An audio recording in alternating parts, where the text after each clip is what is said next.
समझ रहे हो?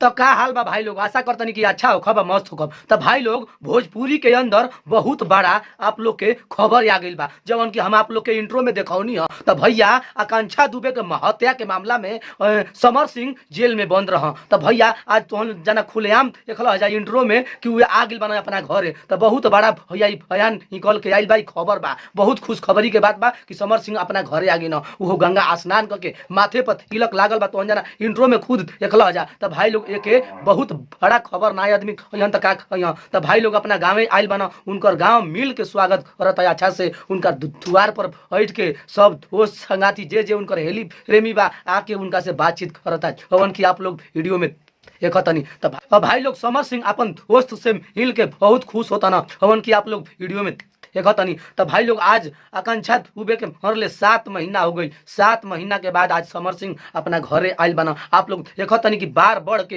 एक एक हाथ का हो गई बा, यानी कि जेल में वैसा ही रहो वैसा ही बाना। तो भाई लोग आज बहुत खुशी के बात बा, भोजपुरी के अंदर बड़ा खबर भाई आप लोग के हम देखावतनी। अगर ये वीडियो भाई लोग अच्छा लगी आप फायदा शेयर करी जा, आप लोग ये वीडियो पर कमेंट करी जा कि खबर अच्छा बा कि गलत बा। तो भैया जमन भी सत्य रही एक दिन सत्य होइबे करी, थोड़ा देर होई मगर अनहेर ना होई। तो भाई लोग समर सिंह के साथ आज यानी कि हकीकत हो गई बा कि निर्दोष बना, आज जेल से रिहा होके अपना घरे आ गए ना, अपन परिवार में खुशी से एकदम चैन से यहाँ। अब बहुत जल्द इनकर न्यू सॉन्ग आवे ओला बा, हमके सुने के मिलल होता है। आप लोग के बहुत जल्दी इनकर गाना आवे ओला बा, 10 दिन के अंदर में गाना आप लोग के इनकर सुने के मिली। तो भाई लोग अगर ये वीडियो आप लोग के अच्छा भी लग गई तो एक लाइक करके शेयर कर जा, हमारे यूट्यूब चैनल के सब्सक्राइब कर जा और हमारे फेसबुक पेज के फॉलो कर जा। मिलत नहीं फिर कोनो ऐसा खबर के लेके, अब तक के लिए नमस्कार, प्रणाम, धन्यवाद।